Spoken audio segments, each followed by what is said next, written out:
O Senhor é o Deus que perscruta os corações, as mentes. Vem nessa manhã, Senhor, ainda mais fundo no nosso coração.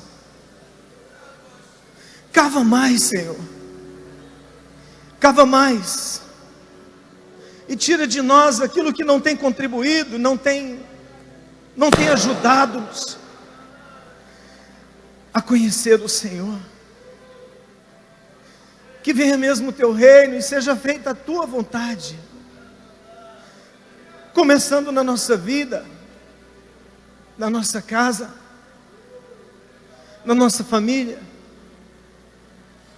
Porque eu tenho certeza, Senhor, que se começar em nós, vai acontecer nessa nação, vai acontecer nas nações.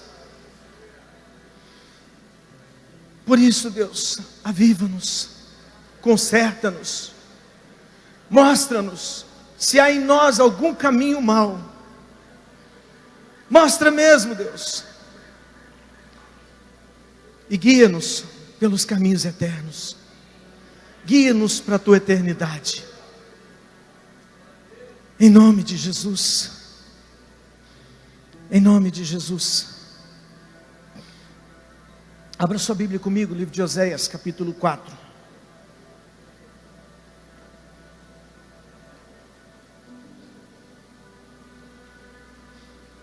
Desde 2009, Deus tem falado muito comigo sobre sacerdócio. E eu creio, irmãos, que nós só vamos chegar à compreensão exata do que é o reino de Deus, quando todos nós tivermos a compreensão exata do que é o nosso sacerdócio pessoal.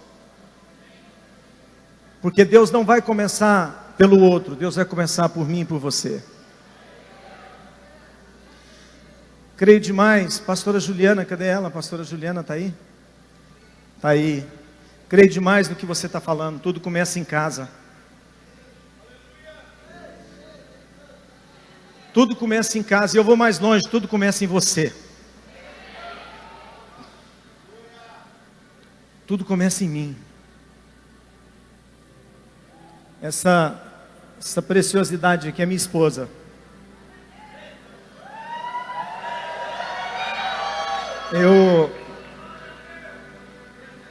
Eu digo que eu sou o homem mais sortudo do mundo. Sou. Sorte não é o acaso, é Deus que provê.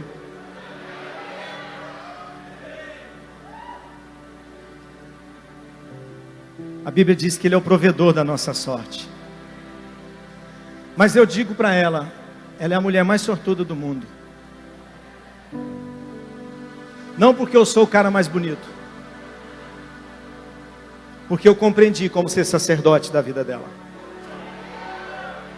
Eu entendi que sendo o sacerdote dela, eu vou ser o melhor esposo, melhor marido, melhor amante, melhor namorado. Porque antes de ter um compromisso com ela, eu entendi que eu sou sacerdote do Senhor.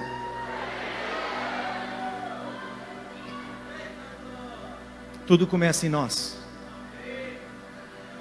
E eu louvo a Deus que ela recebeu isso para a vida dela. E ela exerce o sacerdócio dela como esposa. Ela é a melhor esposa. Ela é a mais sábia.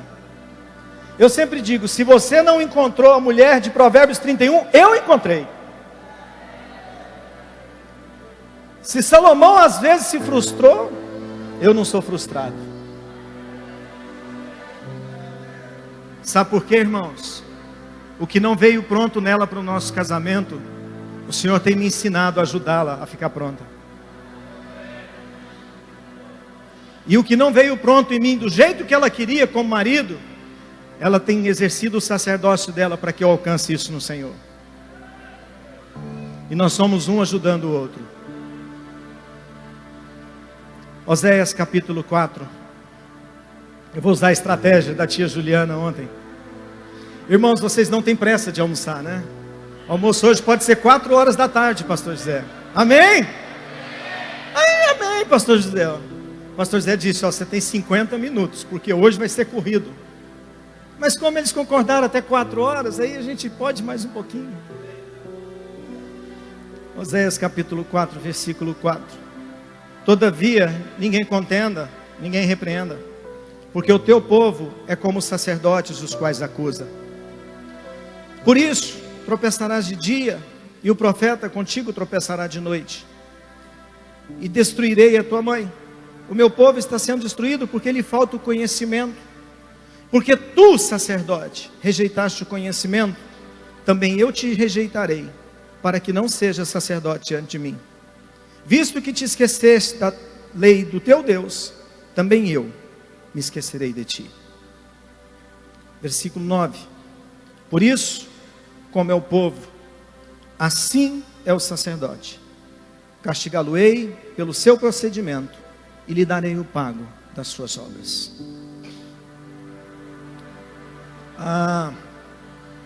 É pesado. Pesado, irmãos. Quero voltar. Que bênção tem sido essas palavras do pastor José sobre sacerdócio. Eu já ouvi ele 200 vezes, e o que ele prega eu prego. Tem 6 anos que eu prego o que ele tem pregado, e ele tem pregado também. E todas as vezes que eu ouço ele, tudo que ele já pregou eu prego, e eu me alegro com isso, e isso mexe comigo, isso me enche de novo. Eu não canso de ouvir, irmãos, porque esse é o segredo. Quando Deus começa, no livro de Gênesis, no capítulo 14, o propósito de levar o entendimento ao coração do homem sobre o sacerdócio através da vida de Melquisedeque, ali em Gênesis 14, acontece a primeira ceia, acontece o primeiro dízimo. Dízimo não é lei. Essa é a maior mentira dos avarentos. Ah, pastor, dízimo é lei. Não, dízimo é graça. Porque Abraão entendeu isso antes de ser estabelecido lei. E ele dizimou em Melquisedeque. Mas a avareza do seu coração te faz você jogar o dízimo para a lei. E quando Deus, ele estabelece ali o sacerdócio, ele queria gerar no coração de Abraão uma compreensão que fosse estendida para todas as demais gerações. Porque ele tinha uma promessa para Abraão. Ele tinha dito: olha, eu vou te fazer pai de muitas nações. Então, para que ele fosse pai de muitas nações, ele tinha que entender o sacerdócio. Ele tinha que compreender, começar na casa dele. Ele com Sara, ele com Isaac. Teria que brotar tudo ali. Mas aí depois você já não ouve mais falar em sacerdócio no livro de Gênesis, a não ser a partir do capítulo 41. Você ouve falar de um segundo sacerdócio, o sacerdócio de On, que era o de Potífera, sogro de José. Em On havia uma adoração ao Deus Sol.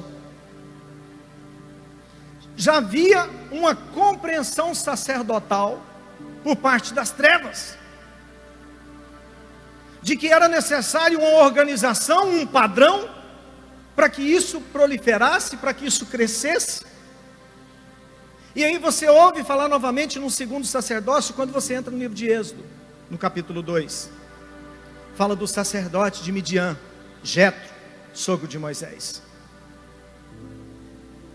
Irmãos, uma coisa que me chama a atenção nesse processo, eu não sei se você sabe de onde vem o sacerdote de Midian.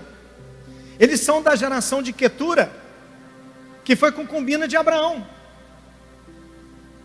Eles aprenderam alguma coisa com Abraão.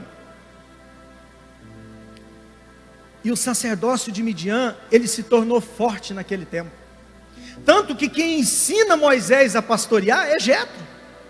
Porque Jetro tinha na veia a compreensão de cuidar de pessoas. Jetro já tinha a compreensão sacerdotal. E aí lá em Êxodo 19, Deus já tinha tirado todo o povo do Egito. Eu estou aqui refazendo um caminho de novo com você, para me entrar num assunto que eu preciso falar. Quando chega em Êxodo 19, Deus então decide falar com o povo. Nos versículos 5 e 6, Ele falou: olha, vocês viram o que eu fiz por vocês.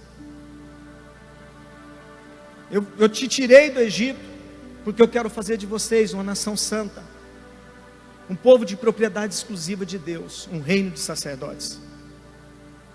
Ali, Deus estava querendo trazer à memória o que Ele tinha estabelecido em Melquisedeque, porque Ele tinha encontrado em Moisés um coração, que era um coração cuidador. Ele entendeu que Moisés, além de cuidar da própria vida, tinha interesse por cuidar dos outros, a ponto de Moisés, antes de ser chamado, o autor de Hebreus diz que ele já intentava em cuidar dos seus irmãos. E aí, Deus, eu creio que Ele tinha aquela expectativa de que todo Israel compreendesse, porque seria um reino de pessoas responsáveis, um reino de pessoas que se relacionaria com Ele. Não teria mais necessidade de se levantar alguém que fosse referência, ícone, mas todos teriam conhecimento, uma compreensão, um entendimento total da vontade de Deus. E Deus fala para Moisés: olha, Moisés, manda o povo aproximar do monte, vem até o pé do monte, eu vou colocar limites, para que o povo não suba. Sobe você, sobe Arão, os sacerdotes ficam ali. Interessante que ele menciona os sacerdotes na hora que está subindo o monte, porque já tinha pessoas que tinham um nível de resposta no coração. Irmãos, quando eu falo de chamado, eu sempre cito isso. Às vezes as pessoas chegam e falam assim: poxa, mas que chamado o seu sogro tem? Não é que chamado ele tem, que nível de resposta ele deu para o chamado dele. Às vezes nós olhamos para as pessoas, você vê A ou B ministrando aqui, você fala: que chamado mais lindo. Não, irmão, que resposta mais linda. Esses irmãos que estavam aqui ontem, 10 dias de canoa. Ah, eu queria ter um chamado desse. Larga de ser hipócrita. Diga para você mesmo: eu queria dar um nível de resposta desse. Eu queria dar um nível de resposta desse. Porque enquanto nós não compreendemos um sacerdócio, nós não vamos entender o que Deus tem para mim. E aí o povo ouve Moisés e vai para o pé do monte. Quando chega, eles começam a ver um espetáculo em cima: trovões, relâmpagos, vozes. E a Bíblia diz que eles ficam um pouquinho distante observando. Mas a palavra de Deus para Moisés era: manda o povo vir contigo e fique ao pé do monte, porque eu falarei contigo, mas eles também ouvirão. Deus queria que o povo ouvisse. Mas no capítulo 20, o povo fica arredio e diz: Moisés, faz o seguinte, fala o Senhor com você, mas não fale conosco, para que nós não morramos. Sabe por que foi esse nível de resposta que o povo deu para Moisés? Porque o sacerdócio de Midian, do qual pertencia Jetro, sogro de Moisés, eles tinham um cuidado com pessoas. Estava lendo relatos históricos sobre os midianitas. Um sacerdote midianita, quando ele pisava na bola, ele era apedrejado. Sabe qual foi a razão, pastor Zé, que o povo negou ser sacerdote? Porque eles tinham medo de morrer apedrejado. Porque eles descobriram, certamente através de Jetro, que a prática em Midian era assim. Irmãos, sabe por que nós não assumimos essa condição que hoje Deus tem para nós? Porque nós temos medo de morrer. É isso que o pastor Zé tem pregado. Sabe por que casamentos têm acabado? Porque nenhum dos dois quer morrer. Sabe por que tem tanto divórcio na igreja? Porque todos os dois querem viver. Sabe por que nós como igreja estamos perdidos, estamos indo para onde nós estamos indo, irmãos? Porque ninguém quer morrer, todo mundo quer viver. Ah, Senhor, fala o Senhor conosco através do pastor José, mas não fala conosco não. O Senhor fala conosco através do Luiz Hermínio, mas não fala conosco não. Querido, o que Deus tem falado com o pastor José, com o Luiz Hermínio, com os pregadores dessa nação, Ele quer falar com você.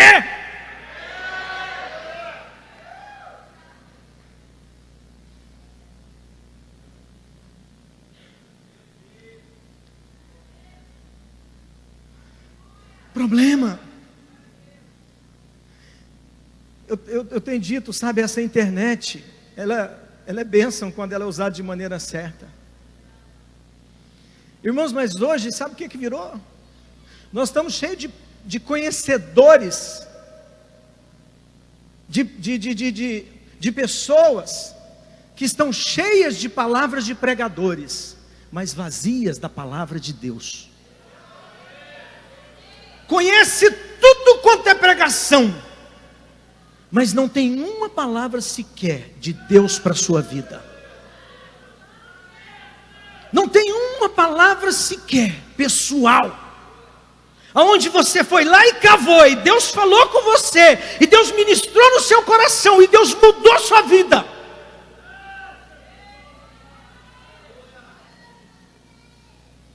Mas o YouTube tem tanta coisa boa, por que eu vou perder tempo com isso? Eu tenho que trabalhar, eu tenho que ganhar dinheiro, deixa esses homens aí buscar uma revelação para mim. Aí você está igualzinho o povo lá em Êxodo 20, versículo 5. Fale o Senhor com eles, mas não fala comigo, que eu não posso morrer. Eu não devo morrer. Eu não preciso morrer. Eu não preciso. No livro de Jeremias, abra comigo aqui, Jeremias capítulo 23,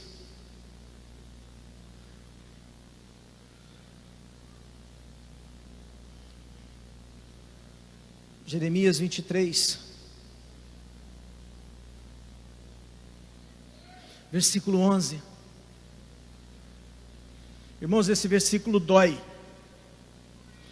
pois estão contaminados tanto o profeta como o sacerdote, até na minha casa achei maldade, diz o Senhor. Às vezes nós estamos aqui debaixo, nós estamos apontando o dedo para todo lado, mas a gente não aponta para nós. Eu vou precisar entrar nisso com você, meu irmão. Eu preciso. Irmãos, eu tenho andado indignado de ver tantos pregadores sob os holofotes, que não tem um pingo de autoridade, homens que aprenderam a pregar determinadas palavras, homens que aprenderam o caminho da persuasão, e não tem um pingo de exemplo, padrão de vida para ser passado. Irmãos, o dia que esse microfone falar mais alto do que a minha vida, o relacionamento com a minha esposa, eu vou desistir de tudo e vou pedir para Jesus me levar. Aqui tem pessoas que são nossas ovelhas, discípulos, irmãos, que são de dentro da minha casa, sabem o que eu estou falando, conhecem meu casamento, conhecem minha vida. Eu estou cansado da hipocrisia na igreja brasileira. A igreja brasileira, ela é hoje uma Sodoma. É hoje uma Sodoma, irmãos.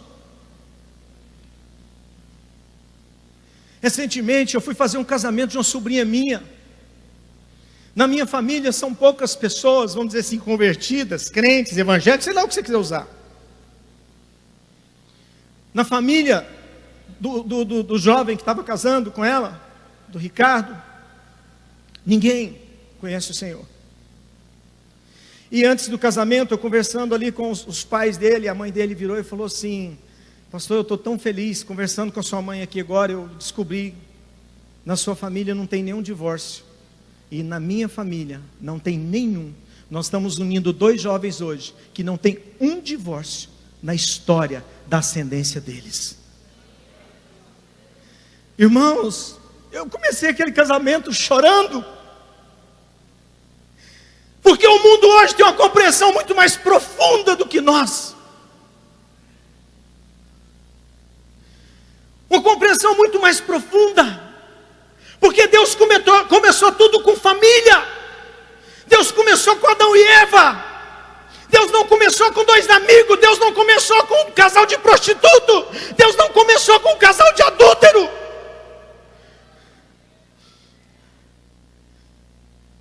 Sacerdócio, irmãos, é entender o projeto de Deus para você como homem, você que é homem, e para você como mulher, você que é mulher. Nós estamos tão perdidos como igreja, que o senador que mais tenta nos representar, irmãos,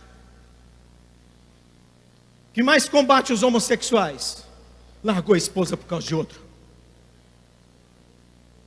Pastor Zé, glória a Deus pela indignação do senhor. O senhor tem pregado que nós precisávamos enforcar o Zé Dirceu, mas antes do Zé Dirceu nós precisávamos enforcar muitos crentes e pastores. Eles tinham que entrar na fila primeiro. Sabe por quê? Porque o Zé Dirceu não tem um nível, conhecimento da justiça que esses pastores têm. Nós temos uma fila na frente do Zé Dirceu. Nós teríamos que ter uma fila de pessoas. Irmãos, como eu sou indignado com essas coisas. O cara quer bater no homossexualismo, quer brigar no homossexualismo, mas ele não tem um pingo de autoridade na vida dele, para olhar para a vida dele, olhar no espelho e dizer: o que eu fiz da minha esposa, o que eu fiz do meu casamento, o que eu fiz da minha casa, o que eu fiz do meu lar.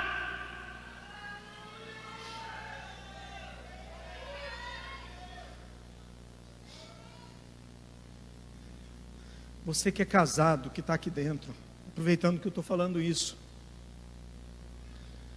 você um dia vai acertar as contas com o Senhor. Você um dia vai acertar as contas com Ele. Minha irmã, você um dia vai acertar as contas com Ele.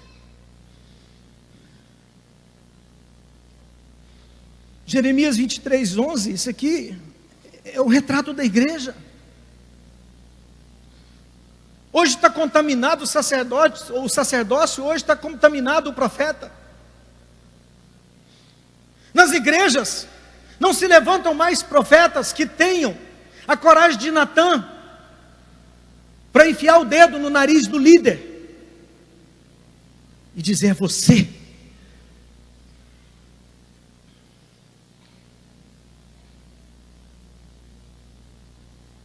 Porque não são sacerdotes, não entenderam um propósito, não entenderam um projeto de vida, não entenderam a razão pela qual estão vivendo.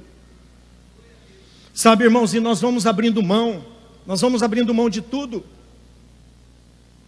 Lá em Romanos 14, Paulo fala: o reino não é comida nem bebida, mas é o que? Justiça. Porque Paulo está dizendo: o reino começa com justiça. O reino se inicia com justiça. Se houver justiça, vai haver paz. Se houver paz, vai ter alegria no Espírito Santo. É um processo, irmãos. Não é comida nem bebida, mas é justiça, paz e alegria no Espírito Santo. E aí começa nas nossas casas. Não há justiça nas nossas casas. Eu sento com os meus filhos. Eu tenho um filho de 19 anos, um de 15 e um de 11. Eu sento com eles em casa e vou estudar a Bíblia. E sempre falo sobre sacerdócio com eles. Eu falo para eles assim: meus filhos, vocês têm visto tanto escândalo no meio da igreja, mas isso aí não é igreja. Isso é mentira. Isso é ilusão. Vocês ouvem tanta coisa. Isso é engano. Irmãos, isso é tão sério. Eu estava compartilhando isso com o pastor José, no livro de Mateus, capítulo 16. A Bíblia diz que, abre aqui comigo. A compreensão de igreja, irmãos.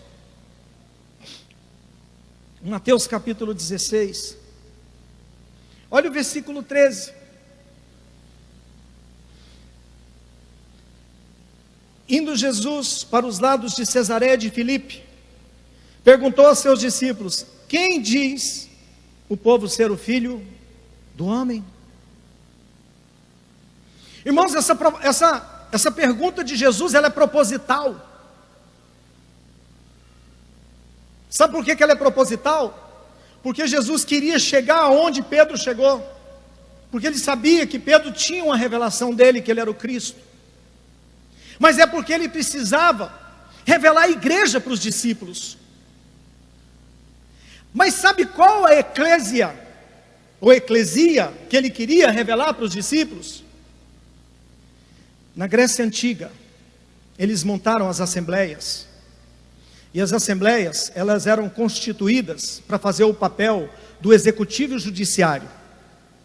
Elas visitavam as localidades, julgando os fatos, executando.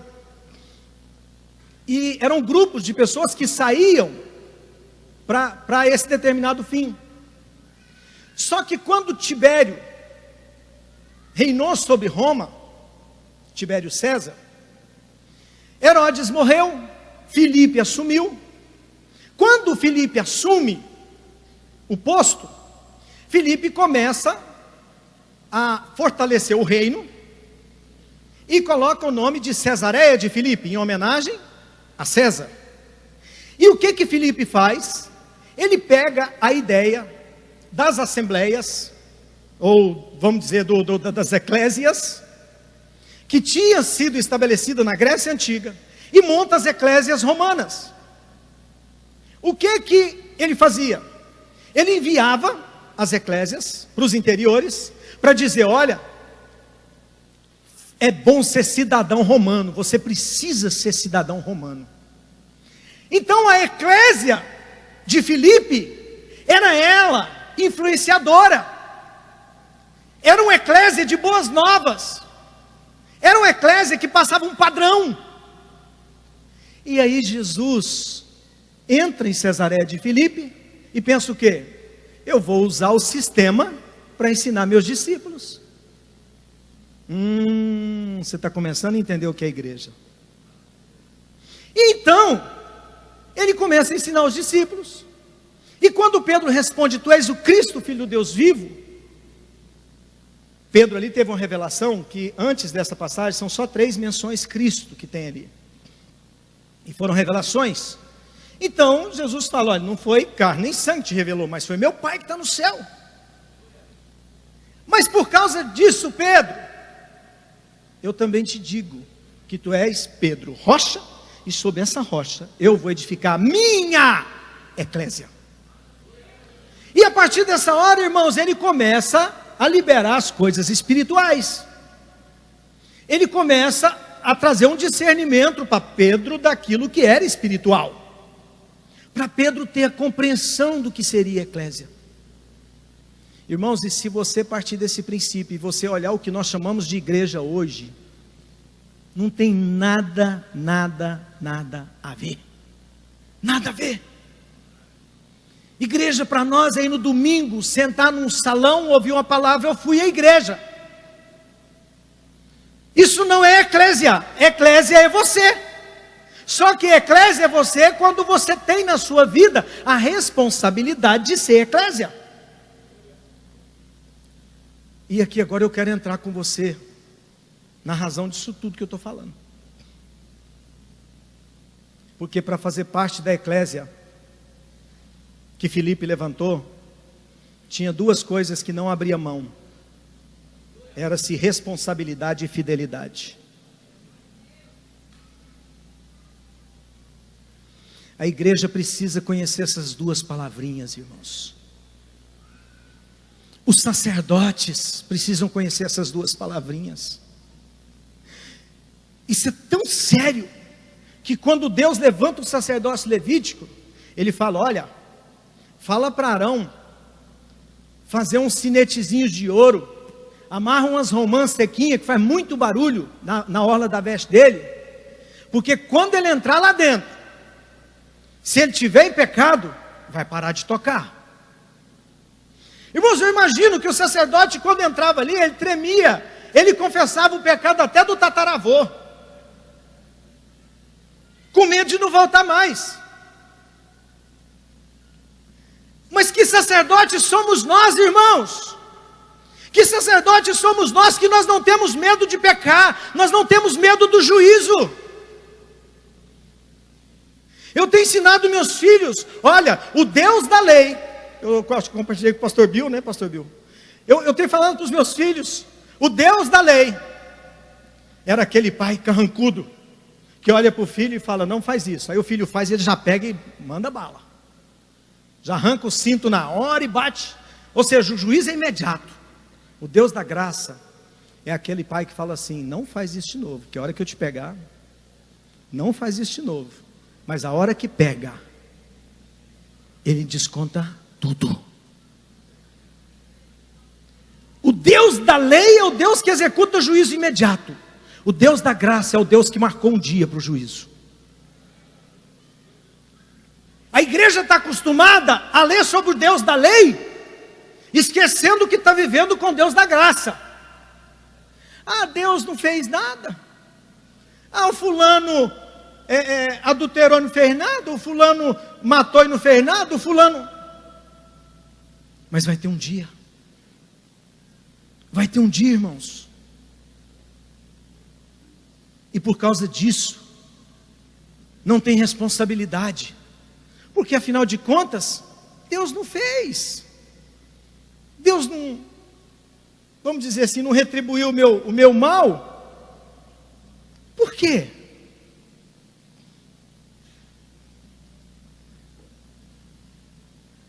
Recentemente, um pastor chegou a Uberlândia e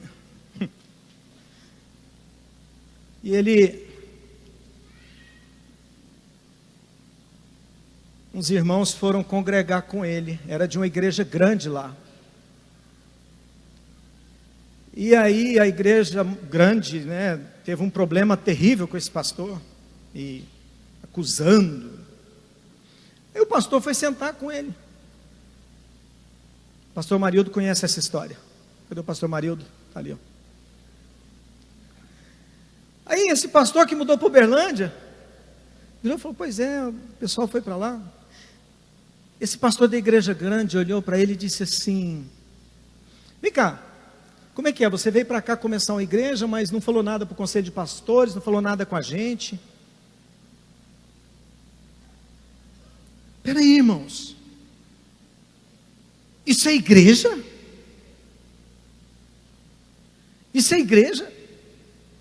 Eu tenho que pedir autorização para começar uma igreja? Eu posso entrar numa cidade se o pastor da maior igreja me autorizar a entrar? Irmãos, esses são os valores da igreja de hoje. Esses são os valores. Recentemente, numa conversa, numa discussão com um psicólogo sobre família, isso o pastor, aquele que prega sobre casamento, o Duarte lá, como? Cláudio Duarte. Ele fala que um deles virou para ele e falou assim, como é que vocês hoje entendem o relacionamento gay dentro das igrejas? Ele falou, não, isso é inadmissível. Isso aí jamais. Ele falou, mas a igreja vai daqui uns dias reconhecer. Ele falou, não, jamais. Isso aí não tem o mínimo possível. Essa pessoa virou para ele e falou assim, vai. Porque essa mesma atitude vocês tinham há 20 anos atrás com relação ao divórcio e ao adultério. Ou seja, se hoje vocês reconhecem o divórcio e o adultério, amanhã vocês vão reconhecer o homossexualismo.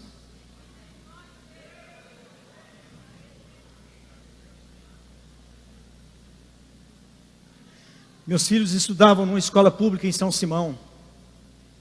E aí chegaram as primeiras cartilhas do governo. Infelizmente lá foi um dos lugares que chegou, ensinando a criança a masturbar, ensinando a criança que o homossexualismo é comum, que se você tem atração por outro homem é normal, a mulher que tem atração por outra mulher é normal. Irmãos, meu menino virou e falou assim, pai, chegou as cartilhas lá na escola dizendo, semana que vem vai distribuir. Irmãos, eu fui lá, acho que vocês nunca viram um pastor irado.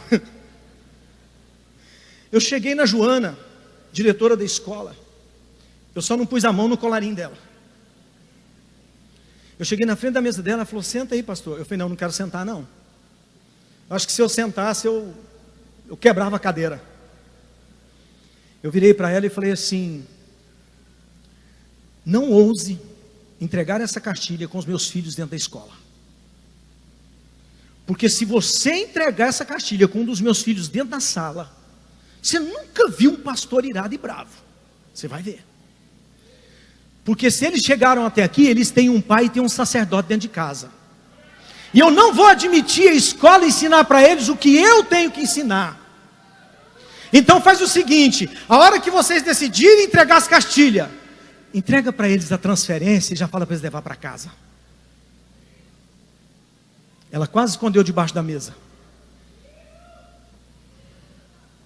Seja macho com seu sacerdócio. Seja homem na sua casa. Seja homem na sua casa.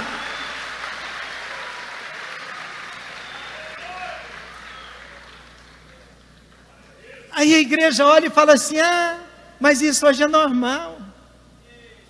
Fazer o quê, né? Esse é o espírito da passividade que o diabo tanto ama no meio da igreja. Esses o diabo nem preocupa, porque já faz parte do projeto dele. O espírito da passividade, irmãos, é o que o diabo quer. Porque a passividade, ela quebra a responsabilidade. Porque tudo que você tem que fazer. É interessante quando você vê o significado da palavra responsabilidade. Responsabilidade é você responder pelos seus atos, coisas ou bens e pelos do alheio também. Isso é responsabilidade. A partir do momento que eu tenho minha casa, eu tenho minha esposa e meus filhos, eu sou responsável no reino do Espírito pela vida deles.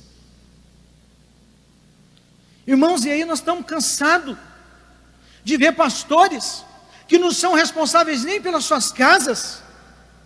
E são pregadores que convidam, recebem convite do Brasil inteiro.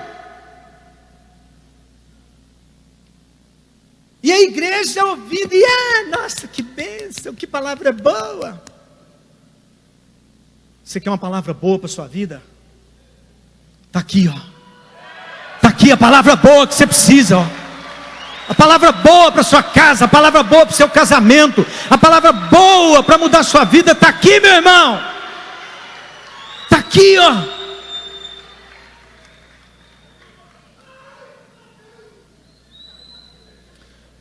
Eu guardei uma coisa no meu coração que eu ouvi do pastor José há 21 anos atrás. Ele era diretor do Instituto Bíblico. Esses dias atrás ele até falou, lembro sim. Na época eu não era, quando eu entrei eu era candidato a genro, viu? Não era genro ainda não. Então aí ele batia mais pesado, que era candidato, né? E aí ele virou e falou assim, irmãos, amanhã vocês aqui, ele uma vez pôs na cabeça de formar um tal de grupo de remadores. Irmão, mas nós ralávamos, nosso negócio era limpar o cocô do canil dos cachorros, era capinar o quintal dos pastores, era ir lá para o Lago Azul fazer escola de madeira, né? Voltava com o ombro assim, ó, tudo cheio de bolha de sangue, de carregar madeira nas costas. Mas, glória a Deus por isso fez parte da formação, né? E ele falava, olha, um dia vocês vão ser pastores, um dia vocês serão líderes, amanhã vocês estarão casados, era tudo um grupo de jovens, casado no meio lá, tinha o pastor Osnei, que foi para a África, eu acho que era só ele, casado ali no meio, não me lembro, mas eu sei que ele falou, olha, amanhã vocês serão líderes, serão pastores, existem 4 condições para vocês saberem se é um homem de Deus ou não. Para vocês identificarem um homem de Deus, tem 4 condições. Em primeiro lugar, vê se ele tem uma cobertura. Se ele tiver uma cobertura, um discipulador, ele já subiu o primeiro degrau. Segundo lugar, passa a conhecer a igreja a qual ele congrega. Como é que é o perfil padrão dele? Se ele for um bom pastor, tiver um coração de bom pastor, ele subiu o segundo degrau. Terceiro degrau, vê como é que é o casamento dele. Vê como ele trata a esposa dele. Vê como ele comporta com a esposa dele. Esse é o terceiro degrau. E sabe qual é o quarto? Vê como é que são os filhos dele. Porque os filhos dirão quem ele é. E eu gravei isso na minha cabeça, pastor Zé. E eu não quero esquecer nunca. Porque eu quero estar com os 4 degraus na minha vida. Irmãos, e quando eu lembro disso, lembro do pastor Zé dizendo isso, eu penso assim, meu Deus, se for para olhar desse jeito, vai sobrar só uns 7 mil mesmo, viu, pastor Zé? É só uns 7 mil, que é os que não dobraram, porque o resto não tem autoridade não, irmãos, porque são pessoas irresponsáveis. Mas como eu não estou falando só para pastores, eu estou falando para você, eu quero recordar o texto que nós lemos. Às vezes você fica apontando o dedo para o sacerdote que está lá em cima do púlpito, e Deus está dizendo, o problema não é só dele, o problema é seu também. Por isso que eu fiz questão de ler Oséias 4. Porque Deus diz, não adianta você apontar o dedo para o sacerdote, se você não tem padrão. Irmãos, nós precisamos, se nós queremos ver Jesus de volta nessa terra, buscando a sua igreja, precisamos elevar o padrão de justiça dessa igreja. Porque senão nós estamos no meio da turma, da classe que tira nota 3. Enquanto nós não elevarmos a nossa nota para 8, 9 ou 10, Jesus não volta, porque Ele não vai ter um padrão para estabelecer. Está todo mundo tirando 3 no mundo, a igreja está tirando 2, 3 também. A hora que nós decidimos tirar 8, 9, 10, nosso padrão de santidade, justiça, fidelidade, responsabilidade,